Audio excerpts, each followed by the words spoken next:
You are live. Yeah, I Can can you see guys that. see It's that? exciting. Hey, Tom, Sandra, M&S. Who else? Hey, Hilly. Glad you're on tonight. And who else do we have here? We've got Sal. I don't know if Sal is still on. Gabe, what's up, dude? Gabe wanted to give a shout out for Band on the Run. Gabe cuts to the chase. All right, Yeah, so we tell us tonight we're about. talking a little Beatles or a little post-Beatles. So, and they have to be Hi, by the way. albums, right? They have to Hi, be. I thought I'd just say hello. And if you're watching this on replay, welcome. Simon likes to talk to the replay people. Yes, if you're I watching love the replay people. I also love the live people. I love all the people. All the people. What do you got, Simon? So what's been going on with you? Simon and I haven't even caught up yet. Simon just got out of bed. So I had a pretty busy week. I did loads of lessons. I recorded some videos. I went to my friend Michael's studio, and we were talking about amps and tube amps versus solid state amps and all that sort of stuff. So if you're interested in that, you can go and check that out on the YouTube of my channel. Not now, obviously. Does anybody like solid state better? Is that, I mean, other than the recent mod amps, I get that the like the Kemper and the mod amps now are absolutely fabulous. The algorithms are able to replicate everything from the breakup, the nuance, right at the point of breakup. But before that, just the old school solid state amps. Is there a solid state amp that's better than a tube amp? The Jazz Chorus, Roland Jazz Chorus? Jazz Chorus. And so Michael was talking about exactly like this. He's got that mini Vox Beatles amp thing. And that's not a tube amp? Unreal. That's a solid state amp? Solid state. Yeah, solid state. It sounded unreal in the studio. It was awesome. So that's what I've been doing, and playing loads of soccer and all that kind of stuff. Big win yesterday. Very exciting. So you guys will be interested in this. So this morning, my son and I went to his school. He just started middle school. Oof. And they actually have tryouts for instruments. So you can try out for the orchestra, try out for the band. So kids that have never played these instruments before in their life, they hand them a bow, they hand them the viola, and they say, play something, and then they grade them on it, and they give it back to the kid so the kid can see the grade they got. It's absolutely ridiculous. Thankfully, my son did well on it, and looks like he's going to be he's a burgeoning saxophone player. He wanted to do the viola before he got there.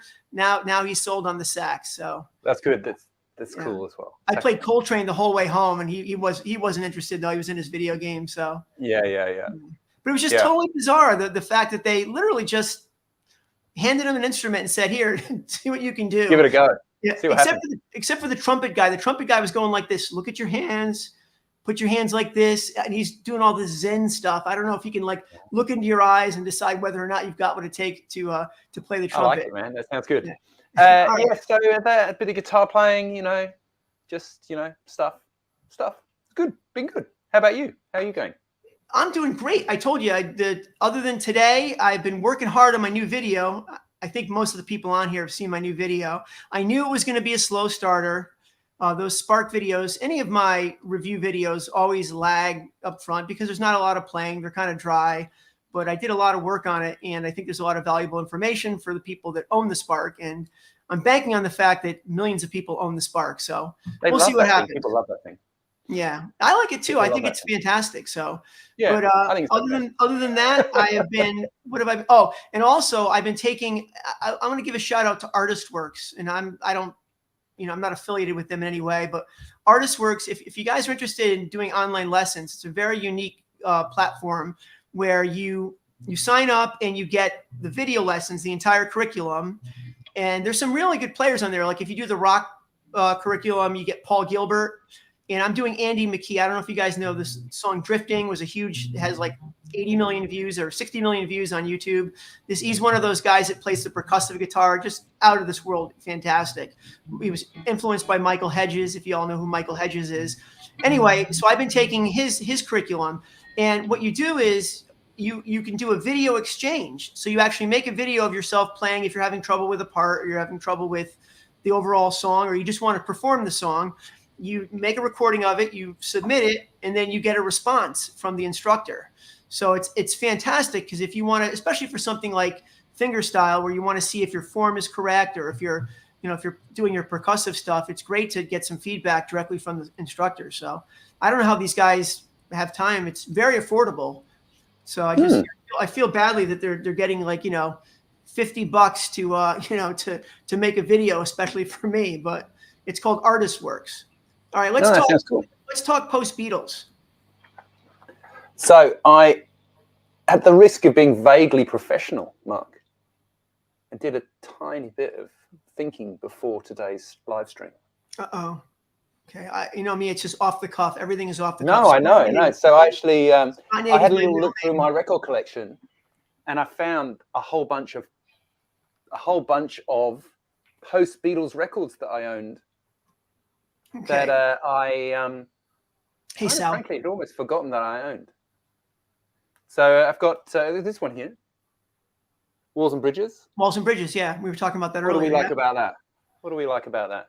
Let's see. We're gonna rank these, right? We're gonna rank. We'll do top. Probably end up doing top 5.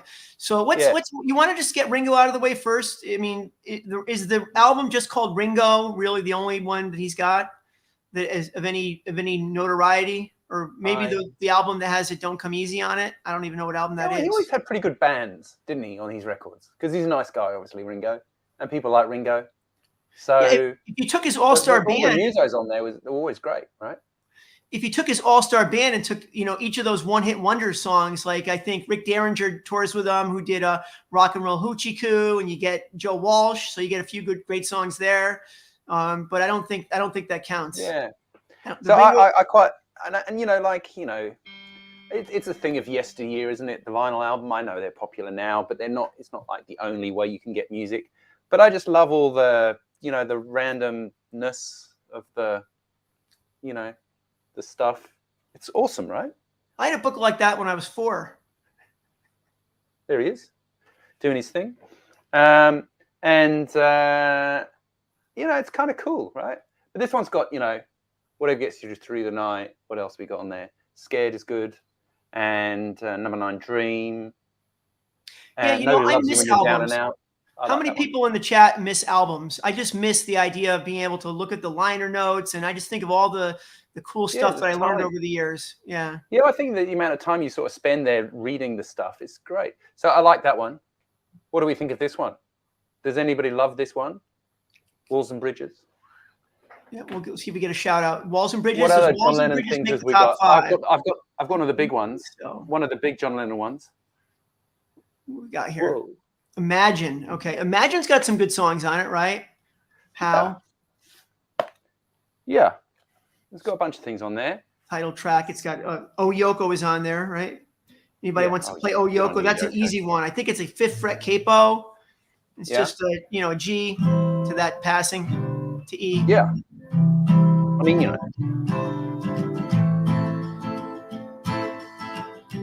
In the middle of the night. Did I just ruin our commission for this video? Oh well. Yeah. Who cares? I love this song. Like John Lennon ones, I quite like some John Lennon ones. That one's a good one. Another good John Lennon one you mentioned before was Double Fantasy. Yeah. Let's see if the chat can help us here. So there were 4 hits on Double Fantasy. Just Like Starting Over, Beautiful Boy, Watching the Wheels. Which one am I forgetting? Help me out. I can't remember. Oh, Woman. That's it. Woman is the 4th one. Oh, yeah. Nice. I answered my own trivia question before the chat. Yeah, movies and stuff. And Dennis got, Woman. That's nice, isn't it? How about the Yoko songs on there? Are there any Yoko songs on there that are any good? Are they actually songs, or are they just her like screaming in the bag? Yeah, I've got to say, when I watched that Get Back doco, there was just, it was like I was into the idea of them putting a bit of the wailing in, but it got to the point. It's a bit like when you go and see a really heavy band, and they're like in a really heavy section, and it's just like 30 seconds too much. It gets like you're a bit like that after a while, and then suddenly it stops and they play something. There's a great band I love called Spiritualized, who are an English sort of space rock band. I know it's quite obscure. They're quite an obscure band, but they do this a lot. They've got about 1,000 guitar players in the band, and they do this thing where it's like, and then literally stops and they play something really beautiful, like a really nice little 6/8 ballad. That's cool. And I thought you were saying like really they overstayed their welcome. Have you ever been? I know this is changing the subject, but have you ever been to a concert where you were tired, like a band that you love or a artist that you love, and they played for so long that you were like, okay, I've had enough. I got to go. Anybody in the chat? Yes, I went and go and see.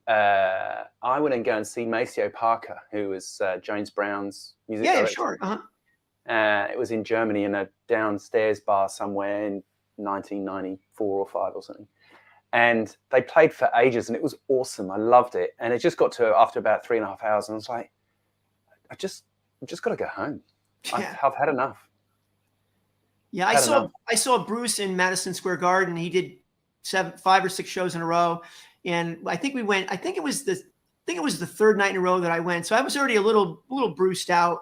But the third night, I think, was the last night there, and he played "Lost in the Flood," which he normally doesn't play. Didn't play Rosalita. I've never been to a Bruce show where he does Rosalita, and that's like the big deal. But he played for over 4 hours, and we bailed after like 3 hours and 15 minutes. I'm like, you know what? I've had enough Bruce Springsteen for one night, you know. So yeah. I think you just get to the. So the other one, I hadn't had enough, but it was just too much. Like it was just all too heavy. I went and go and see them Crooked Vultures, which is like John Paul Jones and Josh Homme and Dave Grohl. It was pretty rocking. John Paul Jones is in that band? Yeah, it was pretty rocking. And it was just so heavy that it got to about, I don't know, an hour and a bit in, and I was just like, okay, I've just got to go. Like I can't take any more. It was your ears were ringing too, or just the overall, just the whole, the weight of the music. It was just experience. It was just too much. I couldn't hack it anymore. I'm not really into really heavy music. I guess maybe that's it. But like it was great. I loved the show, but it was heavy, man. Anyway, so Post-Beatles records. So what else? What have we got going on in the chat here? Bob Dylan. They're talking about vinyl. Isn't it crazy? Oh, yeah, do you remember when you could get vinyl? We talked about this before we started. You could get vinyl at a garage sale for $1. You could buy a whole collection for $20, 100 records. And now people are selling the same records that I had for, and I had all my records in the basement of my old house in Connecticut. And it's the only thing that didn't make the trip down to Atlanta, and the records went missing. So I really wish I had those records, not for the value, just for the nostalgia factor. Yeah. How many albums do you have? Some of these things. My uncle passed away about 10 years ago, and he left me a bunch of these records. They're quite nice. I quite like seeing the old sort of old school. Hang on, where are we? There you go. Oh, nice. The old school little labels on there. £5 from a record shop in Jersey. Yeah, we used to have Jersey, not your Jersey. One of the stores that like a 5 and dime type of store that I used to go to had a letter code, like it was like DEF for different prices for different albums. So I knew I could afford any of the D records, or the F records. So I'd be going through looking for. I remember once I could only afford the F record, and Aerosmith's Greatest Hits was on there, so that's what I bought. It was the only one that was an F, so I bought that one. Sandra's right, nostalgia isn't what it used to be.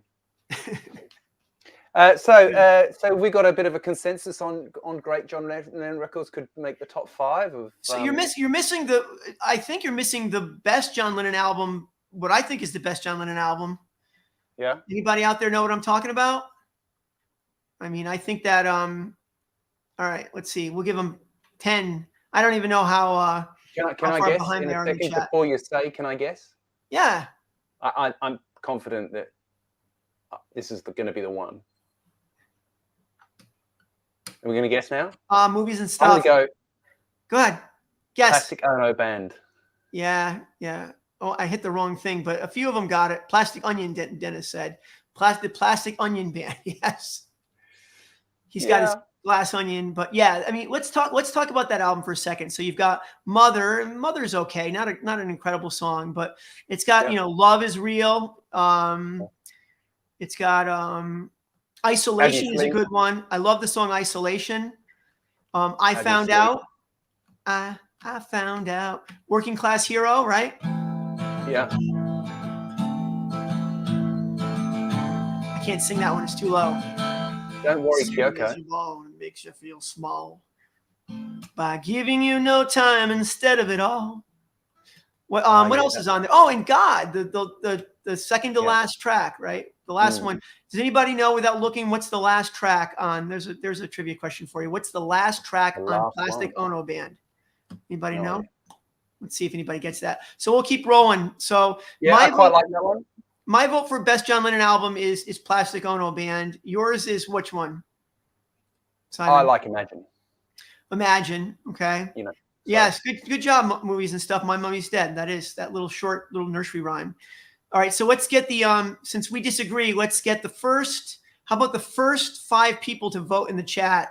The first one that gets 5 votes: Plastic Ono Band or Imagine. Which one's better? And then we'll start ranking the McCartney albums and figure out what, you know. What about Rock and Roll? I don't know. What was the Stand By Me was the one they released off that? Yeah. It's all covers. Yeah. It's all covers. I don't think that stands up to either Imagine or Plastic Ono Band. All right. So Tom says Imagine. So we got 1 vote for Imagine. So, all right. I guess we can start. We can start talking about, and Rick says Imagine, looks like Imagine. Dennis says Imagine. Okay. Well, we'll say Imagine. All right. So Imagine number 1. Is Plastic Ono at least number 2? Let's see what people say. What about the Double Fantasy is good. Double Fantasy. Yeah. I would say between Double Fantasy and, well, again, I think that Plastic Ono is better than Imagine. Yeah. What other songs are on Imagine? There's How, Imagine, and Yoko. I know there's other songs I know, but I can't think of the other songs on there. Anyway, let's move on. Let's talk about McCartney. Yeah. We haven't even started with McCartney or Harrison. Let's go to Harrison next. Tell me about George Harrison. What's the best George Harrison album? Oh, well, it's easy. Yeah. Yeah. I mean, there's other good ones though. Cloud 9. I quite like Cloud 9. Yeah, that was a good call. I didn't even think about that. I don't even think about the later albums. Yeah, so I quite like that one. I think it's you know, some of the production is a bit 80s, but I think there's some great songs on there. Yeah, you know what I mean? Definitely. So I guess the question is this: indisputably, All Things Must Pass is a monster album, and it's, you know, one of those albums you always like to say if it was a single album or even if it was a double album. So what do we have? We have Isn't It a Pity, the Dylan cover If Not For You, A Waiting on You All, What Is Life, Beware of Darkness. Obviously Beware of Darkness. Yeah, play that one for us. That's awesome. Let me just cover song. I mean the title track. But that you get that kind of Dennis. Yes, you're right.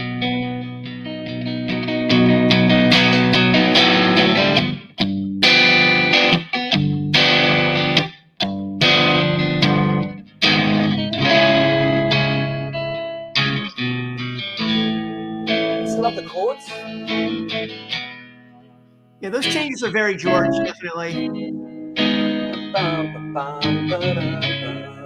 And then this bit when it goes to the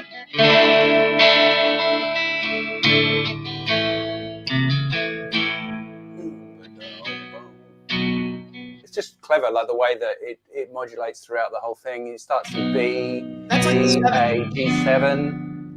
You know, so tons of great songs on that album. So the question is this: does all the filler, all the extra stuff, does that bring down the album? I think it does, because if you're going to listen to the whole album, all 3 records, there's a lot of filler you have to listen to after you get past the first album.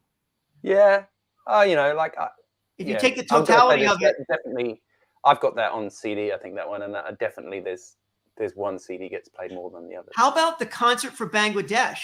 Is that one better than All Things Must Pass? There's a lot of good tunes on that. Yeah, you know, it's not really There's no other albums by George, right? That would be in consideration. Are there? Are there any other George albums? The one I mentioned before, remember? Oh, Cloud 9. Yeah, and somebody mentioned the Wilburys too. Yeah, Cloud 9 for sure. And the other one, the Living in the Material World. You know what album? 33 1/3. There's a song off of that album that I like. What is it? Oh, Cracker Box Palace. I love that song. You know that one? I was so young when I was born, my eyes could not yet see. Yeah, it's good. That's a good one. I like that song. But that album, I don't really know the album that well. I don't really know. I know the McCartney albums. Every 70s McCartney album from beginning to end, pretty much. Even McCartney too. Awesome, that's why. Yeah. You know. All right. Let's talk McCartney. So right now we've got Imagine, We've got All Things Must Pass, Oh, yeah. Cloud Nine, and this Plastic Ono Band. Can we at least have that in the conversation as we segue into McCartney? Do we count the Wilburys? I don't think we count the Wilburys, only because the other guys in the band were, too much of a, they were major figures. So yeah, if it was just George and Ford guys that nobody knows, I would say yeah. But you've got Roy Orbison and Wings at the Speed of Sound. It's a good one. I like that one. I love Let 'Em In. I love Let 'Em In. Mm-hmm. I bought this because it's got Let 'Em In on it. I'm a sucker for that one. And actually, I got the new one. This new one. The new McCartney album. Yeah, it's awesome. Is it good? McCartney 3, right? The new one is McCartney 3. Yeah. Who else has heard the McCartney 3 album? It's really, really good. You should definitely check it out. It's got loads of awesome tunes on it. I really like Long-Tailed Winter Bird. I think that's great. And Find My Way. And then they also put out a reimagined version of it with a whole bunch of other musos doing the tracks, like Beck and Damon Albarn from Blur and a bunch of stuff like that, which is pretty cool. So I hate to hijack the conversation here, but we've got a comment here that I have to comment on, because I'm going to do a video on this. I'm kind of spoiling the video I'm going to do, but I'm going to do a video on the best guitar players of all time, deconstructed or redone, because I have the Book of Rock list here. I don't even have to get it.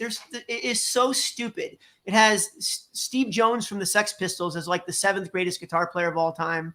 There's 30 on the list, and George Harrison's not even on there. So let me ask you. So you've got people like Link Ray, right? So Link Ray did Rumble. There's not one other Link Ray song that anybody knows. How could he be the 9th best guitar player for one song? I mean, is Thomas Edison one of the best because he invented the phonograph? Right? Link Ray doesn't even make my top 1,000 guitar players for one song. And it's not even a hard song. There's a lot of blues records that are heavier than that. I think George Harrison's number 1. I think he's the best player of all time. If you take in all the categories considered, like songwriting, playing the part to the song, the problem is, like what you said, Simon, is that what we do is when we start making the list of the best guitar players of all time, we immediately just go to all the flashy blues players. We just go through all those. We don't talk about like who the best player for the song was. And nobody played like George. And who wrote songs as good as George did? I want to go and see, talking about guitar playing parts and stuff, I want to go and see the American band The Strokes last week. Oh, yeah, I've seen them. I love them. Yeah, I saw them front row.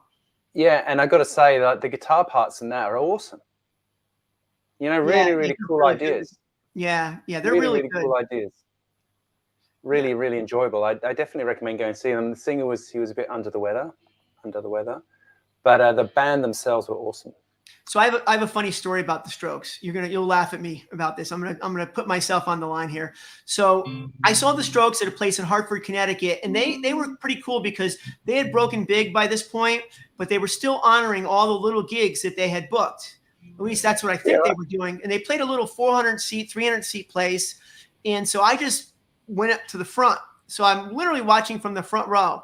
But I couldn't enjoy the concert because I was wearing a brand new pair of leather pants that I had just purchased for a lot of money. And I was afraid the girl next to me was smoking, and I was afraid she was going to burn my leather pants. So the whole time I'm between watching the Strokes and watching my leather pants.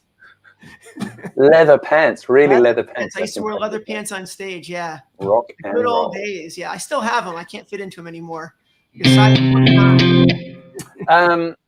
All right, yes. McCartney. Let's go back to McCartney now. We'll talk about. He's got lots of really great. The McCartney 1 or whatever it's called, McCartney. It's a good album. That's got some of the greatest music on it ever, I reckon. I mean, is there really an argument here? Is there really a conversation, or is Band on the Run the best post-Beatle album by any of the 4 of them, or do people think that All Things Must Pass is better? Because Band on the Run.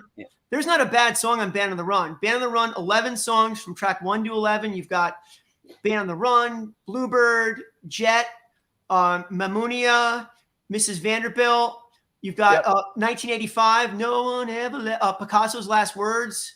And there are Bluebird, I already said that one. There are so many good songs on that album. and it's good from beginning to end. And I love the way it ends with 1985, and it has the little what do you call that at the end of a show, like a Broadway show, a prologue? No, Yeah, what do they call that? Like a sting, or whatever they call it. Yeah, what's it called in Tommy? Like what's the Epilogue. first? No. Yeah, what's the first song in Tommy called? Help me out here. I'm just having a brain fart. Called an overture. Overture, yeah. So what's the last thing called? An outerture? Post-tour? I don't know. Somebody will have to get an encore. Somebody says Ram. All right, let's talk about Ram. Ram's good, right? Ram's a great album, yeah. Ram, and do you know the thing is, I don't know. It's just like some of these songs, the way they're written, the way they're put together, the chords in them, you kind of never quite figure out. I mean, you never quite figure out the key center until you're into the song, like that. What's the name? Harrison song I just played. Yeah. Yeah, like even maybe I'm amazed. You plays an A, and then you've got this D. Hey, let's put Simon on the spot. Play the solo, Simon.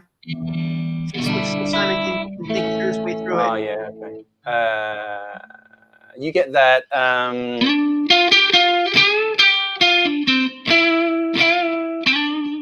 kind of thing. Nice. And then, that's good. Yeah. I used to play that on the piano with just one finger, though. Nice. Got it. Whoops. And you can learn that too if you go to Simon Morel, simonmorel.com. What is it, simonmorel.com or Simon's YouTube page? He's got over 650 songs on there. Every rock classic you could ever think of. Is that one on there? Yeah, that one's on there. Yeah. There we go. So you can learn it. Go to and Simon's the solo page. And everything. Yeah, there you go. You can learn it now. You can learn the piano part too. Yeah, well, I wrote an arrangement, so that. Oh, nice. That's awesome. Yeah. We got the first McCartney album. So let's name some. What are some other songs on Ram? I used to listen to Ram all the time, but I can't think of all the songs on there. I know Uncle Albert is on there, obviously. Is Too Many People on there? Too Many People. I think that one's on there. Yes, I think so. Yeah. Another Day is not on there, right? Another Day wasn't on any of the albums. It was just released as a single, I think. No. Yeah, he was still doing the whole single. I'm going to play a singles thing. Yeah, I like McCartney, and I like and a lot of people don't really care about McCartney too, but I quite like that as well. Yeah, it's a great album. And Back to the Egg. How about Back to the Egg? Yeah, I don't know much of that one. Well, here's another thing. Do we use live albums? Because obviously, if you go to Wings Over America, you've got all the hits, and you've got Beatles songs in there, right? So that would probably be the best. That would be the best post-Beatle album because it's got like 8 great Beatles songs on it. Yeah. And check out this. This is awesome. Look at that. Nice. We can see part of it. There we go. Nice. So awesome. Yeah. Richard Corey. So awesome. Hey, anybody know who wrote Richard Corey? People are going to know this one probably. This is an easy one. Who wrote Richard Corey? It's kind of a trick question. Jet. We'll see Jet's if anybody a great gets song, it. isn't it? Jet is a great song. What's Jet about? About his dog or something? Doesn't make any. I thought the mater was a lady. What does that mean? Help us out in the chat. Paul Simon did not write Richard Corey. Edward Arlington Robinson, one of our first poet laureates, wrote Richard Corey. It's a poem. It was originally a poem. Boom. So that was a trick question. So Paul Simon was the first one to write the song. Rick said, I watched Simon do a lesson on All Things Must Pass earlier today. What did you say there? Say that again. I'm sorry. Rick said that he watched a video of me doing All Things Must Pass. Nice. That's something I did that. Simon, if you listen to Simon's album, Simon's actually got a great voice. Why don't you do a little performance of No. Sunrise? Too early, man. Oh, it's right. It's morning for you. I keep forgetting it's morning there. It's so nice. He broke that out during the Get Back, during the Let It Be sessions or whatever you want to call it. Yeah, they were like, nah. Yeah, nah. Nah. He had that one too. Yeah. Yeah. Oh, I just bought, and I'm talking about that. So one of my patrons, Dave, he was like, you should check this book out. It's really interesting. It's all about the solid state desk that they recorded Abbey Road on. Oh, nice. As you can That's see, cool. I only got in the mail yesterday. So it's all about the recording of the Beatles album Abbey Road? Yeah. That's cool. I'll let you know how I go. Yeah, definitely. I'm a sucker for that sort of stuff. Yeah, Movies and Stuff says I thought Get Back was really good. I thought Get Back was awesome, but when I finished it, I thought to myself, unless you're like a pretty big Beatle fan, there's a lot of there's a lot of filler there. You know, I mean, I love all the little interplay between John and Paul. I think it's amazing, but for people that aren't Beatles fans, I don't know why they wouldn't want to sit through that. Yeah, I think that the best thing about it though was for people who have never played in a band, or had a sort of a long musical relationship with people, it shows you like every single band is like that at some point. Yeah. And it's awesome that it's the Beatles. It's awesome that it's the Beatles. Like, and because I've been sitting in a room with guys and they want to work on a song and you're like, this song is just not that good. Yeah. And then you kind of like, oh yeah, well, we could do this. And then, they're like, oh, don't you like the song? And you're trying to kind of say, I don't like the song. I think it's the worst song I've ever heard in my life, without actually saying that out loud. So Sting said he left the Police because telling somebody their song's no good is like telling somebody that their girlfriend is ugly. And there's a lot of truth to that. When you write a song, it's very personal, and you don't want somebody else in the band to tell you that your song sucks and you want to be dismissed. So that was great. And then, but then not only the negative stuff, the genuine fun they had. Like literally, it's just awesome playing in a band when, and they've got it all turned up and it's rocking away and they, they're doing their thing and they look like they're having a good time. And this is meant to be when they were having the worst time ever. Yeah. Between that and the reunion show I just did up in Connecticut, I definitely miss playing in a full original band like that. Just a lot of fun. That's awesome. Yeah. And loud guitar is going to catch on, I tell you. It's going to catch on. 100%. What's going to catch on? Loud guitar. What do you mean loud guitar is going to catch on? What does that mean? When you're playing in a band, you've got the amp nice and loud. It's like, and you play the thing and you hit the right note and it's like, oh. You know what I started doing? Clouds break and the sun comes through the clouds and you're like, oh. So I started doing this during the rehearsals for the reunion gig, and I'll put some video up for that or on that sometime soon. But so I decided that I would turn down to about 4 or 5. I used a Les Paul for the entire gig, a couple of different Les Pauls. But I had it on 4 or 5 the whole time because I knew that everybody was going to get a little bit louder, and I wanted to have a lot of extra headroom there to push up over the top. So, but it was a lot of fun, definitely a lot of fun. And we sold the place out almost. We saw 211 tickets or something like that. So anyway, all right. So we've got a few minutes here. Let's talk about the best post-Beatle albums. So what's in the running? Imagine, Band on the Run. What else? McCartney. Ram. But there's some of the new, we haven't even spoken about all the new McCartney ones, right? There's some brilliant ones. The Fireman. Flaming Pie. I think it's great. Sorry? Flaming Pie? Is Flaming Pie better than All Things Must Pass? Memory Almost Full is good. I like that. It's not like I've listened to them over and over and over again, but like when they come out, I always give it a bit of a roll. And there's some really great records. I mean, he still continually puts out stuff. I mean, it just absolutely amazes me that he can do it. That you make a good point there. A lot of times, how many songs has that guy written and put out?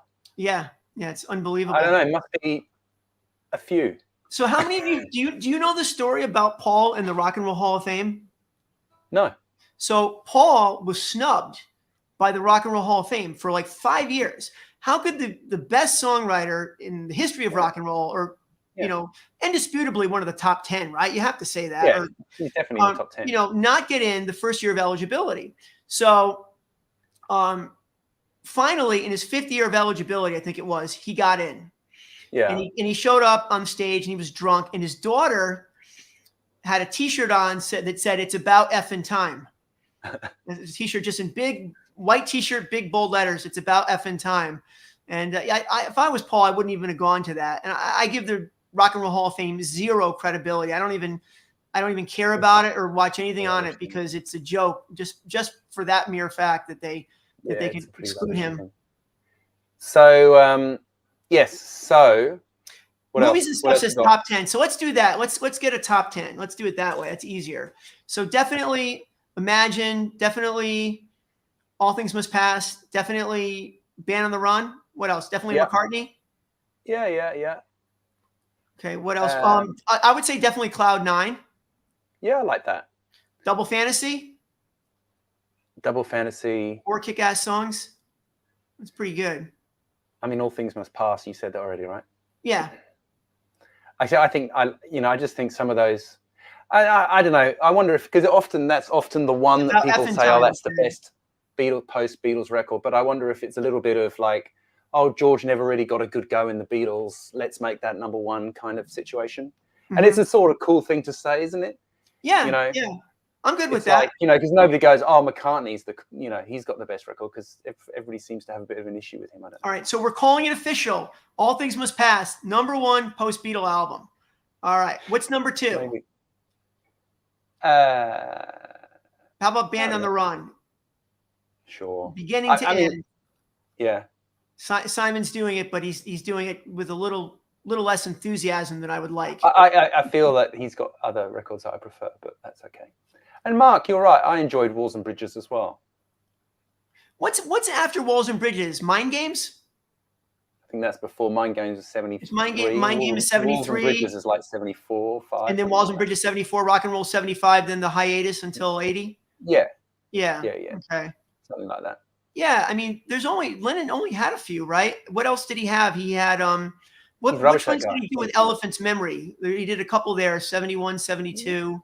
Yeah. After Plastic Ono Band, after Imagine, before Mind Games. But that's what I mean. That's why, you look at McCartney's output, and he just constantly putting things out. Yeah. And you're right. It's true. We dismiss a lot of the 80s and 90s stuff, but if you go back and listen to it, there are a lot of songs that are way more poppy, more developed than songs that were popular, top 10 hits at that time. It's just because it didn't have the promotion behind it. Yeah. If it had the same promotion that the Beatles had and that McCartney had in the 70s, those songs would have all been top 10. A lot of songs. Not Biker Like an Icon, though. I'm not a big fan of that one. Yeah. You know that one? No. She loved her biker like an icon. Right. Rock and roll. Can't be brilliant all the time.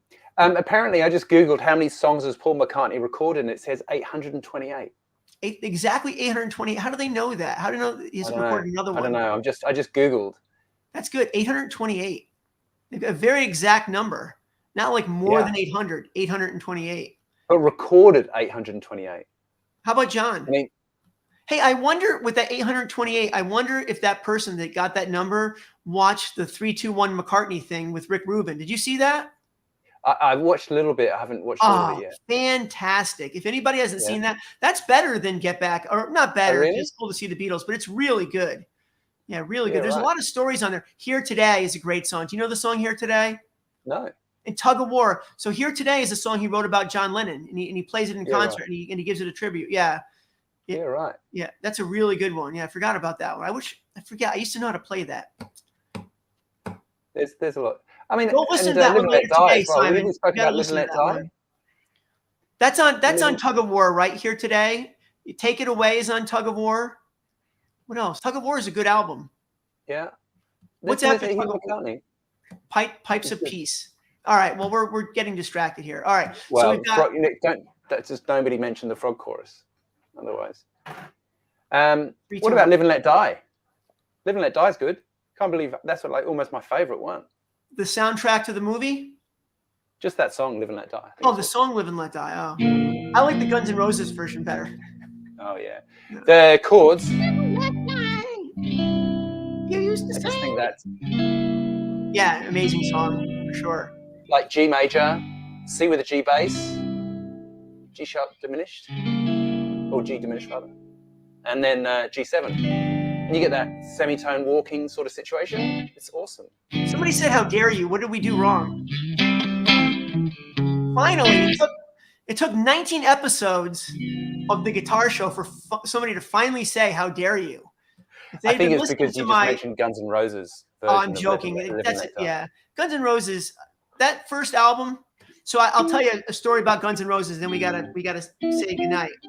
So back in 87, 88, I hated all the hair bands, and I was into 60s and 70s rock. I was 15 years old, and all of the stuff that came out, I'm like, it's total crap. So I remember one day I'm watching MTV with my friend Bill, and the song comes on. It says Guns N' Roses, Sweet Child O' Mine. I'm like, what is this shit? And it's going to be stupid. So we sit there like mesmerized, listen to the whole song and the solo and the middle part. And we're like, we look at each other. We're like, oh, that's pretty good. Pretty damn good. Oh, trivia. All right, let's do some trivia. We'll do 3 trivia questions. I'll give away. It should have been how many songs has Paul McCartney recorded? How many songs has John Lennon recorded? I'm going to Google, and I reckon somebody who comes to the closest to gets a $10 gift card. We'll just do that. Whoever gets the closest to how many songs John Lennon recorded, without looking, don't. And cheat. I mean, this is just something I've Googled, so I haven't done any extensive research. Yeah, so whatever comes up on Simon's Google is the official number, the official guitar show number. How many songs did John Lennon record? Still looking it up, so I he's being honest about it. You know, oh, man, there's no definitive answer there. Sandra says 746. I'm saying I'm going way less than that. Movies and Stuff says 72. Oh, 72? Wow. 1/10 of them. What about the Beatles stuff? I'm going to say, well, the Beatles, there were 206, I think, something like that. With total John Lennon songs like McCartney. I'm going to say 492. It's going to be my maybe. guess. Well, the trouble is that the internet's not really helping me, so I haven't actually found the answer yet. So. Oh, no. On. All right. Hang on. Got it. 603, 537. We got some solid guesses here. Yeah, this is good. 312. With the Beatles number is like 206 or 212 or something. It's in 209 I've got here. 209. Okay. There you go. Yeah. And then we've got 209 plus. You can look up how many songs did John Lennon record solo. Yeah. Now what counts? Like what if he started a song, was like, hey everybody, and he's like, don't like that one. So we've got 209 plus this post number. So the post number I found. Here we go. Drum roll. Is 150 songs as a solo artist. Okay, so 350 is the number. So who wins? Mark Bishop looks like is the winner. 400-ish. I like that. 400-ish, yeah. Oh, wait. Oh, wait. With Beatles, 400-ish. Does Movies and Stuff mean with Beatles maybe like 312? Does that mean like total, or do you mean that he recorded 312 with the Beatles? You have to give us clarification, Movies and Stuff. I believe it's like with the Beatles, the total would be about. Yeah. So I'm sorry. I called it wrong, Mark. I apologize. Yes, you're right, Movies and Stuff. I apologize. We actually, what we do is we've got a special calendar. When I'm wrong, we go to it and we mark the days down, because there's only like 3 or 4 times a year we have to mark that calendar. All right. We're going to say goodnight. Movies and Stuff. I owe you $10. $10 Amazon gift card. And everybody be safe. We will see you in 2 weeks from tonight. Same time with a new topic. Everybody have a great night. What is it going to be, Mark? We'll talk about it. Yes. Good night.